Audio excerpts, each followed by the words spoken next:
mohon dijelaskan kembali Pak, siapa saja yang berhak, nanti kalau tidak eligible, itu apa nanti ada tanda-tanda atau seperti apa mungkin dijelaskan. Silakan Pak Riza. Baik, terima kasih Ibu Is. Assalamualaikum warahmatullahi wabarakatuh. Waalaikumsalam. Yang terhormat Bapak Pimpinan LTMPT, Pak Asari tadi ada, kemudian Pak Budi, dan juga teman-teman tim pelaksana LTMPT. Kemudian yang terhormat Bapak Ibu, mungkin ada kepala sekolah, mungkin ada guru BK, dan juga adik-adik semua yang berbahagia. Baik, jadi saya ingin menjelaskan bagaimana tahapan untuk pengisian pendaftaran SNMPTN yang dibuka mulai besok. Jadi ada beberapa tahap yang harus dilakukan nanti oleh siswa yang akan melakukan pengisian pendaftaran SNMPTN. Yang pertama adalah terkait dengan pilihan ya, pilihan dia mau masuk perguruan tinggi mana, program studi apa gitu. Kemudian yang kedua adalah terkait dengan portofolio. Kemudian yang ketiga adalah prestasi. Dan yang terakhir adalah finalisasi. Nah, saya sarankan untuk para siswa yang besok akan mulai mengisi itu membaca dulu ya, panduan yang sudah kami siapkan. Panduannya itu ada di situs LTMPT di www.ltmpt.ac.id dan di bagian unduhan ya, di situ ada petunjuk untuk pengisian pendaftaran SNMPTN ya. Silakan dibuka, ada PDF di sana dan dibaca dengan cermat.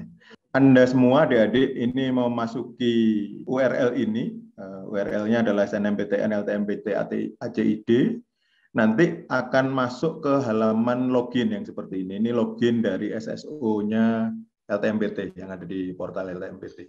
Jadi silakan nanti mengisi username password ini pakai email ya, ini username-nya.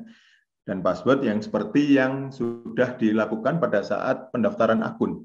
Nah, kemudian di sini ada kriteria siapa yang boleh mengakses situs pendaftaran SNMPTN ini, yaitu yang pertama adalah hanya siswa yang eligible mendaftar di SNMPTN ini.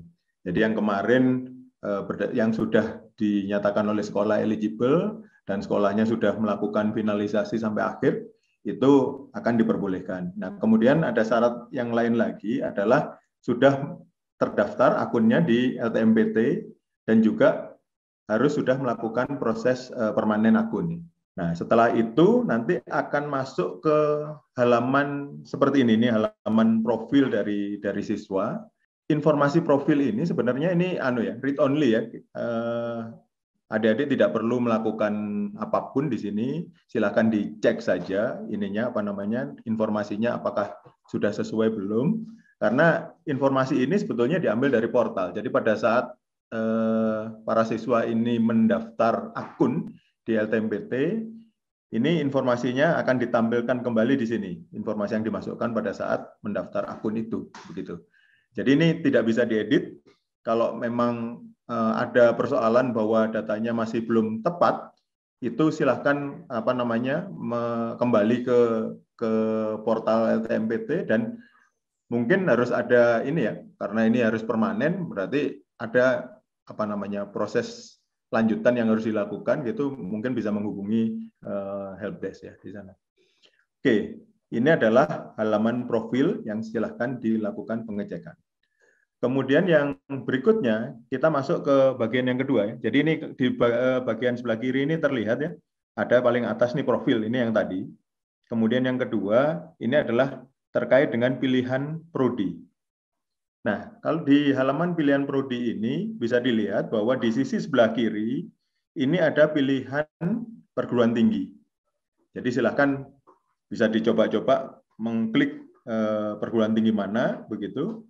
Kemudian nanti di sisi sebelah kanan ini akan muncul daftar program studi yang dibuka di perguruan tinggi tersebut.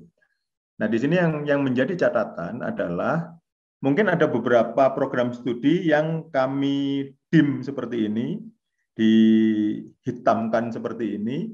Apa artinya? Bahwa di situ artinya program studi tersebut itu tidak boleh dipilih oleh adik-adik karena mungkin jurusan dari sekolahnya tidak sesuai untuk program studi tersebut. Misalnya saja, kalau memilih program studi yang harus IPA misalnya, sedangkan adik-adik IPS, mungkin akan muncul yang seperti ini. Kebalikannya juga begitu.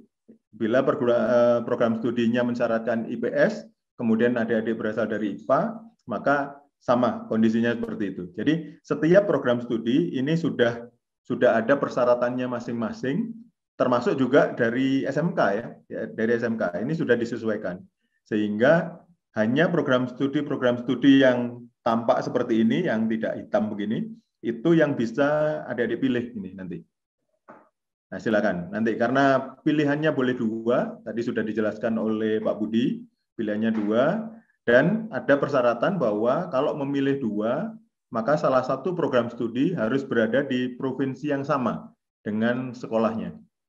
Kalau memilih 1 boleh dimanapun, begitu. Setelah memilih program studi, nanti akan masuk ke satu halaman yang seperti ini. Jadi kalau pilihannya sudah mantap begitu, silahkan melakukan simpan semua pilihan. Jadi baik pilihan 1 maupun pilihan 2, ini bisa simpan semua pilihan begitu.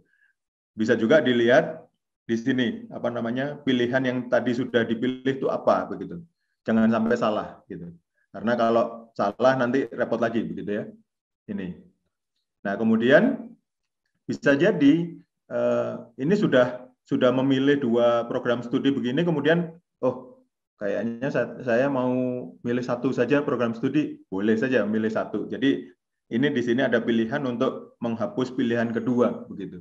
Jadi silakan kalau memang berubah pikiran masih di tahap ini boleh gitu. Tapi nanti jangan lupa ada simpan di sini.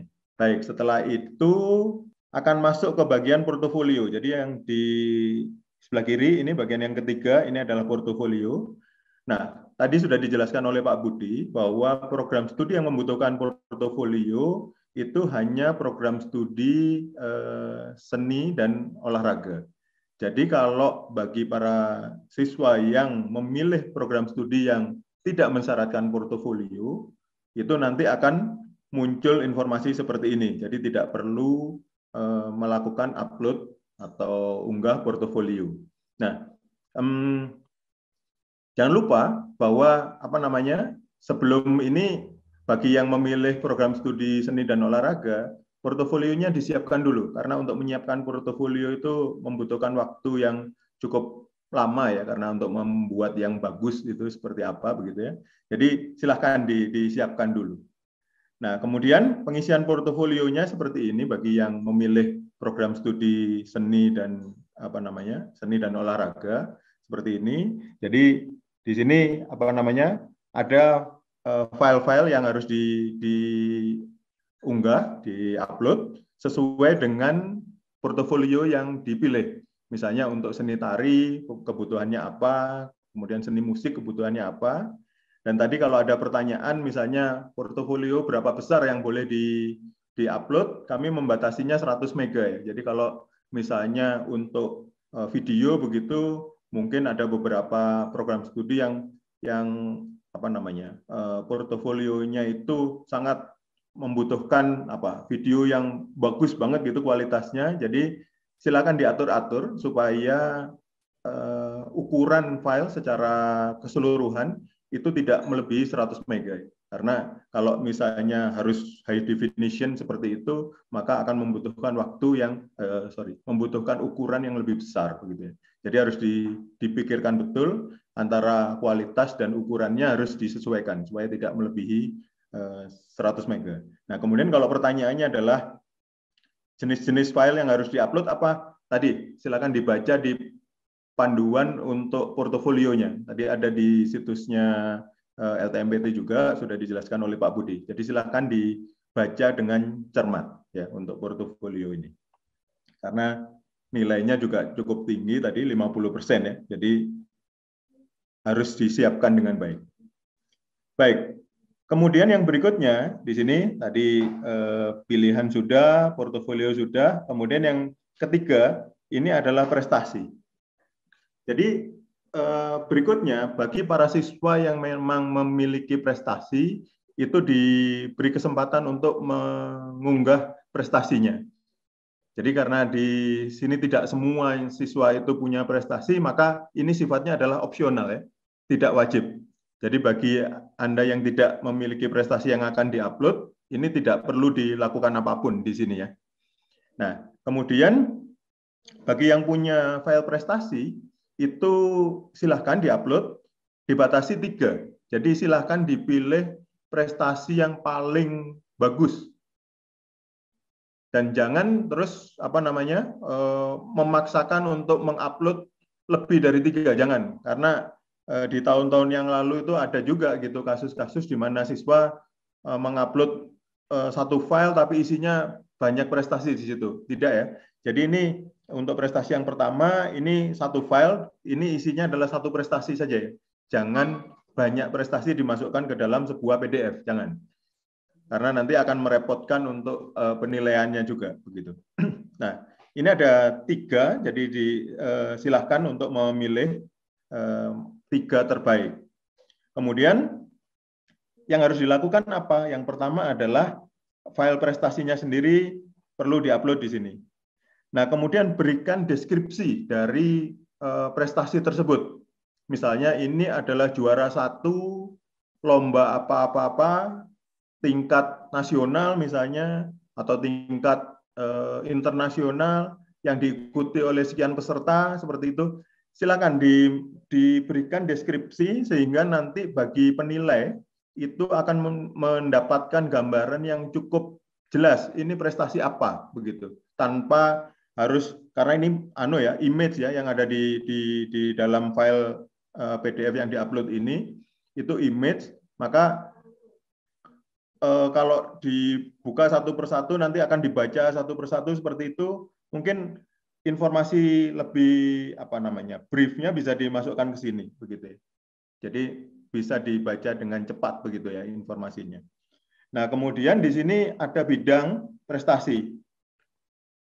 Ada beberapa pilihan bidang prestasi yang bisa dipilih di situ, silahkan. Ini tentang apa? Tentang olahraga atau tentang kesenian atau tentang apa begitu ya. Nah, kemudian ada tingkat prestasi di sini. Kami membatasi tingkat prestasinya paling rendahnya kabupaten kota ya tingkatnya. Jadi kalau ada yang punya prestasi tingkat sekolah, kami tidak akomodasi untuk diupload di situ ya. Mulai dari tingkat kabupaten kota, tingkat provinsi atau nasional dan internasional seperti itu. Silakan nanti dipilih. Nah, kemudian berikutnya kami juga ingin tahu ini prestasi individu atau prestasi kelompok seperti itu. Jadi ini juga silakan disesuaikan. Nah, setelah itu ini nanti bisa dilihat kalau sudah di-upload, bisa dilihat apakah hasil uploadnya sudah sesuai atau belum. Nah, kalau perlu misalnya tidak yakin begitu bisa dicek di URL tersebut begitu ya. Itu terkait dengan prestasi. Nah, berikutnya yang paling akhir ini adalah tahap yang paling penting ya, paling penting, finalisasi. Tahap ini jangan sampai terlewat. Karena tahap finalisasi ini menyatakan bahwa proses pendaftaran ini lengkap, selesai, tuntas begitu, itu adalah tahap finalisasi ini. Jadi di tahap finalisasi ini akan disampaikan oleh sistem pilihannya apa yang tadi sudah dipilih. Jadi jangan sampai salah. Jadi silahkan dibaca kembali bahwa pilihannya betul yang itu. Kemudian silakan ini ada sejumlah kalimat pernyataan bahwa kalau Anda melakukan finalisasi ini maka ada konsekuensi yang akan melekat nantinya. Jadi harus mendaftar kalau memang diterima, kemudian kalau sampai tidak mendaftar maka akan ada efek ini dan seterusnya, seperti itu, tidak boleh mendaftar UTBK dan seterusnya, UTBK SBMPTN begitu ya. Ini adalah konsekuensi atas kepesertaan adik-adik di SNMPTN begitu. Nah, kemudian Kalau sudah semua, ya silakan ini menyetujui, kemudian dilakukan finalisasi. Nah, setelah dilakukan finalisasi, maka di sisi sebelah kanan ini ada kartu registrasi.